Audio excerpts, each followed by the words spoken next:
Bem, eu estou passando por uma crise existencial porque, tipo, obviamente ninguém tem a verdade absoluta em certos assuntos, por exemplo, no tema da existência de Deus. Como saber qual é o verdadeiro caminho? Cada religião afirma ter a verdade e que os outros estão errados. Esses mandam para o inferno quem não segue certos preceitos, tipo, até mesmo entre os ateus eles brigam entre si, tipo, para ok. Entendo o seu ponto.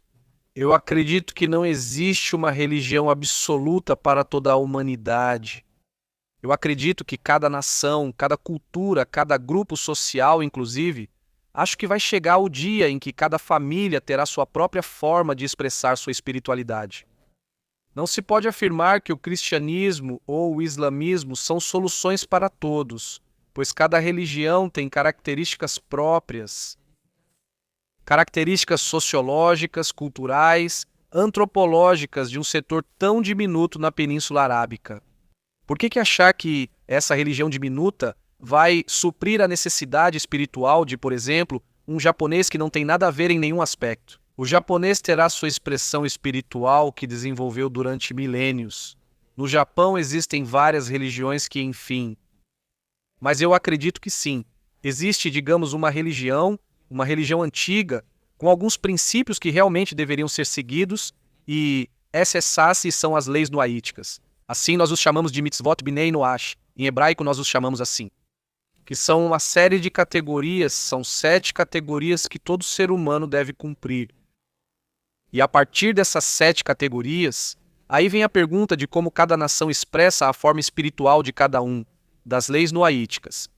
Ou seja, o que eu recomendo para você é que conheça mais a fundo isso que é conhecido como leis noaíticas. Noaíticas eu te explico muito brevemente do que se trata. Na tradição judaica, dizemos que houve um personagem chamado Noé e houve um dilúvio, e a humanidade foi reiniciada, e a humanidade que havia começado com Adão recomeçou com Noé. E a Noé e a seus filhos foi dada uma série de leis, essas leis, certo?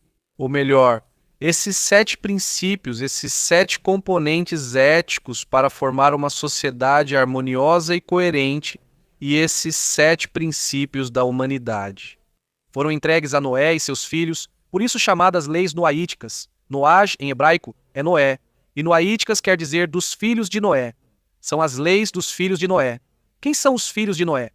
Em termos judaicos, dizer filhos de Noé se refere à humanidade, porque toda a humanidade descende de Noé.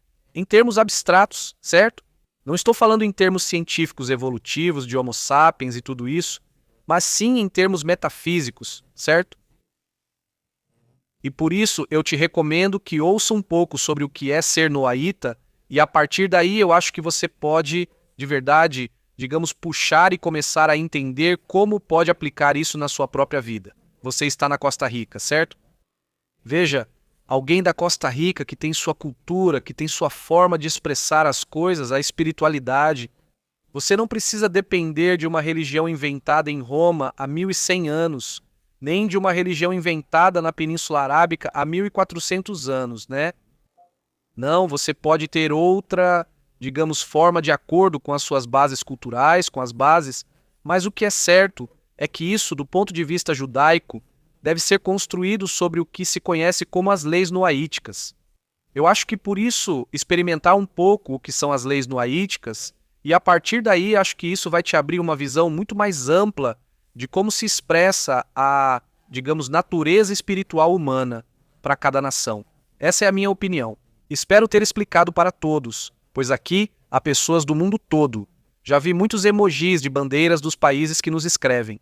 E por favor, escrevam nos comentários de onde vocês são.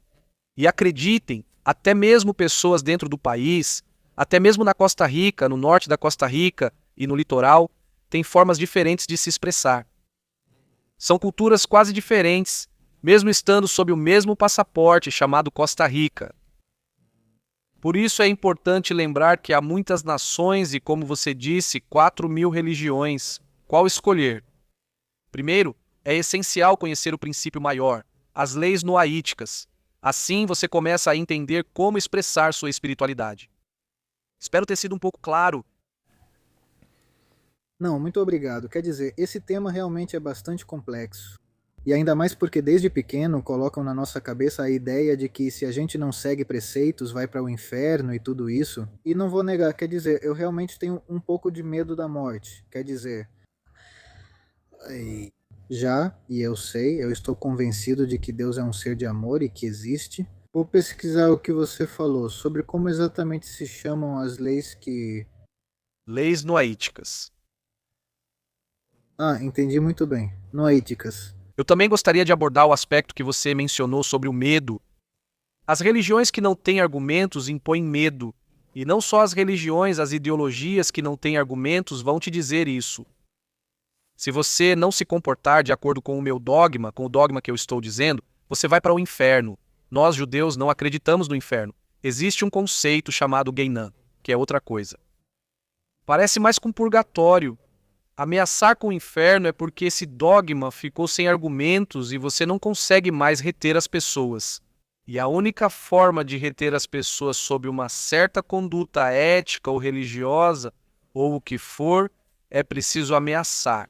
Então, permita-me tirar esse peso dos seus ombros. Na perspectiva judaica, o inferno não existe.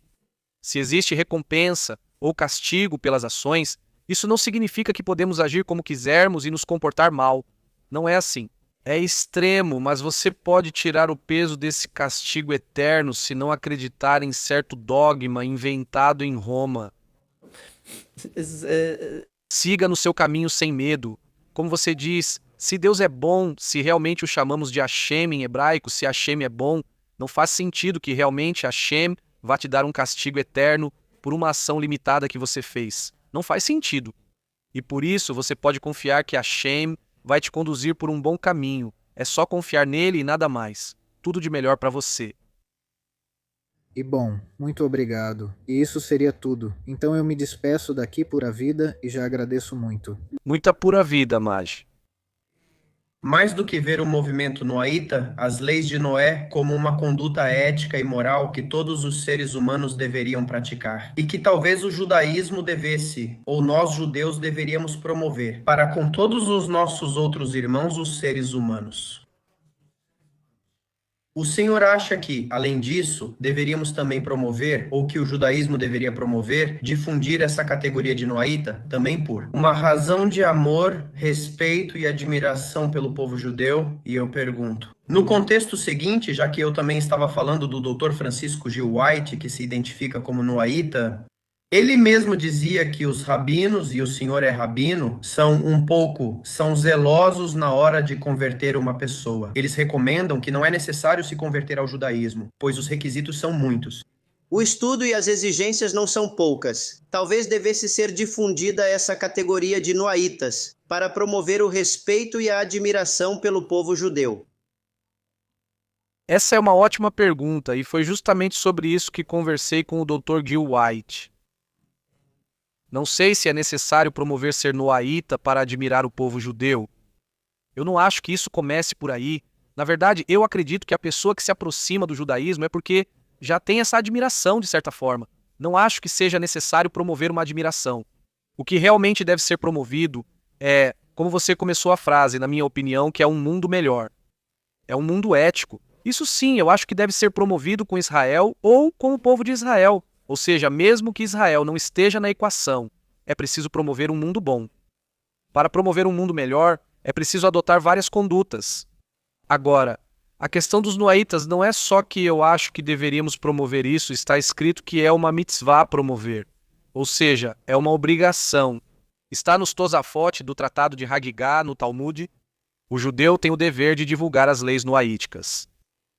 Ao contrário do judaísmo, em nenhum lugar está escrito que os judeus devem ser proselitistas, não devemos difundir o judaísmo. Inclusive, não há fontes que falem por si só que se existe um judeu que não cumpre a lei, devemos atrair esse judeu para que cumpra a lei. Não há fontes que digam isso. Algumas coisas são compreensíveis, mas está claro que nós, judeus, devemos divulgar as leis noaíticas.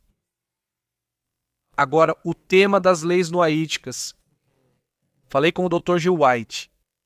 É que, na verdade, existe mesmo essa noção de que as pessoas querem se converter, chegam a uma comunidade judaica. A comunidade judaica é super fechada, e tudo o que dizem é não fazemos conversões, eu não sei o quê.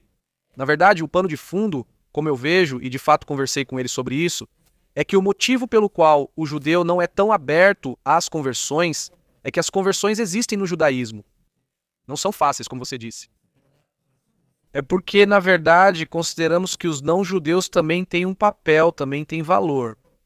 E a questão é que, por exemplo, um argentino, sim, qualquer um, ou um, não sei, coreano, que descobriu que a Torá é verdade, que existe um Deus, que tudo isso, e ele pode transformar a sua sociedade, pode transformar o mundo, mas em vez de fazer isso, o que ele faz é se unir ao povo de Israel. No fim, o que disseram os profetas de Israel é que chegará o dia em que as nações viverão em paz, e as nações virão a Jerusalém. E as nações... Mas o que acontece se as pessoas das nações, quando conhecem o cristianismo, deixam o cristianismo e conhecem o judaísmo, querem se tornar judeus, em vez de serem noaítas e realmente influenciarem sua nação? Por isso, acredito que seria muito bom explicar que existem as leis noaíticas para quem quiser se converter. Ok, existe o processo de conversão. O que eu costumo fazer é dizer às pessoas com quem se comunicar e tudo isso, mas o que eu acho que tem muita importância é ser noaíta. Isso sim é uma obrigação. Não há uma obrigação, o não-judeu não tem a obrigação de se converter, mas sim tem a obrigação de cumprir as leis noaíticas. Então, tentando abranger o que você disse, não acho que se deva divulgar as leis noaíticas para que nos admirem. Acho que deveria ser para fazer um mundo melhor, um mundo de justiça. Com admiração por nós, sem admiração por nós, obviamente eu preferiria e adoraria. Que haja respeito por nós, mas com ou sem Israel o mundo deve ser bom. Acredito que as leis noaíticas são a chave para isso. Queria te perguntar sobre um versículo de Zacarias 8:23, sobre 10 homens de todas as nações pegarem o manto de um judeu. Sim, diz que vão pegar o manto de um judeu, ou seja, o talit, é isso, o tzitzit. Sim, exato. Vai pegar o manto, é isso, o tzitzit.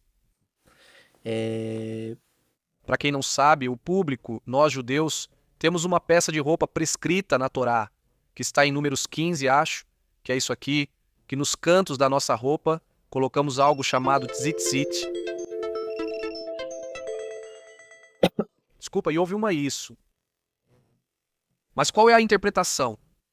Eu acho, quer dizer, é a interpretação aqui, toda essa sessão em Zacarias, que as nações vão entender que a Torá é a verdade e que querem aprender da Torá. E o que o tzitzit representa são os preceitos, as mitzvot, em hebraico nós chamamos assim. E que as nações, cada nação ou cada pessoa da nação vai pegar de um preceito. Eu me ouvi em dobro, que cada pessoa vai pegar de um preceito. Por exemplo, vai ter alguém na Argentina que para ele, a forma de expressar sua espiritualidade, ele como argentino, é por meio de, por exemplo, não comer carne de porco. Certo? Pela explicação de não comer carne de porco, que o porco significa mostrar a parte externa e não a interna, tudo isso, certo? Toda a parte filosófica por trás de não comer carne de porco, porque os judeus não comemos carne de porco. Então, um desses fios, eles representam não comer carne de porco. Então, para algum argentino, digamos que ele tem uma necessidade espiritual muito específica, ele pega esse preceito para aplicá-lo em sua sociedade. É isso que eu acho que ele quer dizer, pelo menos foi assim que recebi dos meus rabinos. E é que as nações vão pegar as ideias de Israel, da parte teológica, ideológica, espiritual de Israel, para então aplicá-las em suas sociedades. Essas pessoas que assumem o manto de um judeu são os noatidas. E eles expressam essa espiritualidade por meio do enfoque noatida, de acordo com a sua sociedade em cada nação. É um pouco complexo, já abordei esse tema em outro vídeo, mas aqui as ideias se conectam. Você acha que esse é o caso de Milei, o presidente da Argentina? Acho que Milei é um exemplo disso, por exemplo. Que Milei, ele encontrou qual é a sua conexão com os valores do monoteísmo. Então Milei se apoia no manto de um judeu. Nesse caso, esse judeu pode ser o rabino Axel Wagner, por exemplo, que é chamado de rabino de Milei. Então, para ele, se apoiar no manto de um judeu significa que essa pessoa que não é judia adota valores do monoteísmo para poder aplicá-los em seu contexto. Então, sim, ele poderia ser um exemplo. Com Milei poderia ser o caso.